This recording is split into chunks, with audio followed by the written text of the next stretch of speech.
Hello, friends, and welcome back to the Brockopp side. Dumbo was directed by Tim Burton and is the latest Disney animated film to get remade in live action form, one of three we're going to be getting this year. And it's basically about the same thing, an elephant with big ears learns how to fly, and then a circus is like, whoa, we have a flying elephant, and then this other corporate guy comes in and is like, hey, I want you flying elephant, come work with me, but I'm secretly evil. I gotta do the review now, Danny. So I'm just gonna put you down. Oh, what's that? What's that? You wanna sit in my lap this one time? Okay. Alright, just this once. So as far as the recent slew of Disney's live-action remakes goes, I'm really not against them per se. There are some that I've really enjoyed, like Jon Favreau's The Jungle Book. I think that's the best one we've gotten so far. I thought the live-action Beauty and the Beast was, pretty good. I didn't hate it like a lot of people did. And to be totally honest, Dumbo is not a character in a movie I'm overly familiar with. It's been a very, very long time since I've seen the original movie, and I'm not even sure I've been on the Dumbo ride at Disneyland before. So there really was no nostalgia playing a factor here, so it was kind of nice to go in pretty fresh. And I think the movie has some positives, it's got some negatives, and yeah, let's get into it. So obviously, because I'm holding a framed image of the guy, Danny DeVito is by far the best character in the entire movie.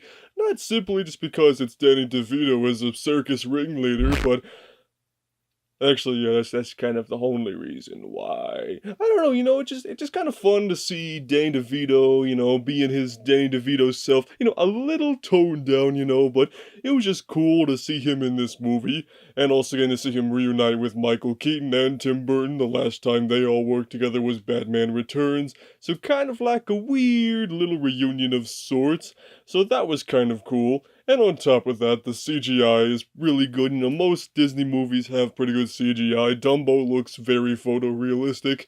As photorealistic as a cartoon elephant with big ears can be. On top of that, the production design is absolutely incredible. Dreamland looks fantastic. It makes me want to go there, except that's not real, so I guess I would have to settle for Disneyland, which, that's a pretty good substitute. So I guess the other major positive I have about the movie is that it does succeed in making me feel things, because that's, kind of the point of any movies, to make you feel something.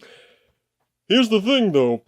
So in the scene where Dumbo and his mom get separated from one another and Dumbo's all sad and stuff, it made me feel very, very unhappy, because I don't like seeing sad animals.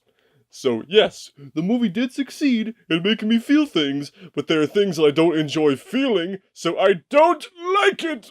But anywho, positivity aside, Michael Keaton was an actor I was really looking forward to seeing in this movie, just because I love Michael Keaton, and getting to see him interact with Danny DeVito again.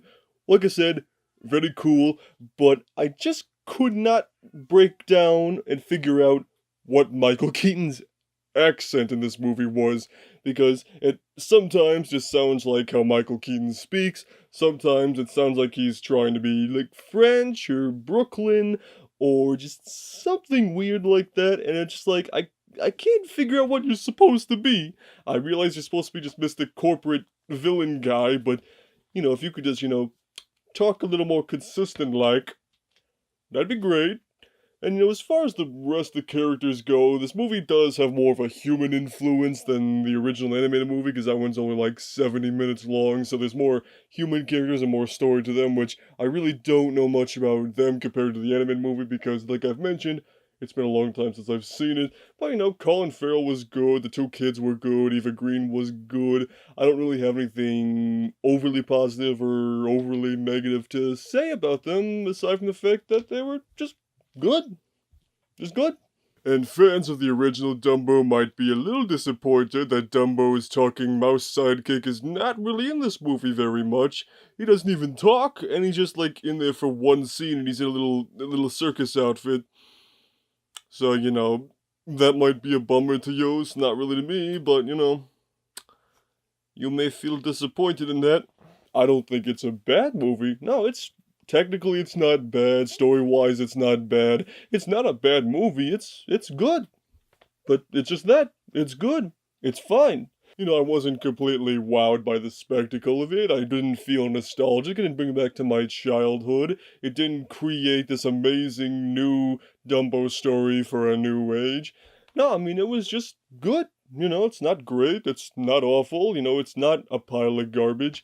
It kind of seems like, compared to some of the other live action Disney remakes we've had in the last few years, I just kept questioning whether or not this one was truly necessary to remake.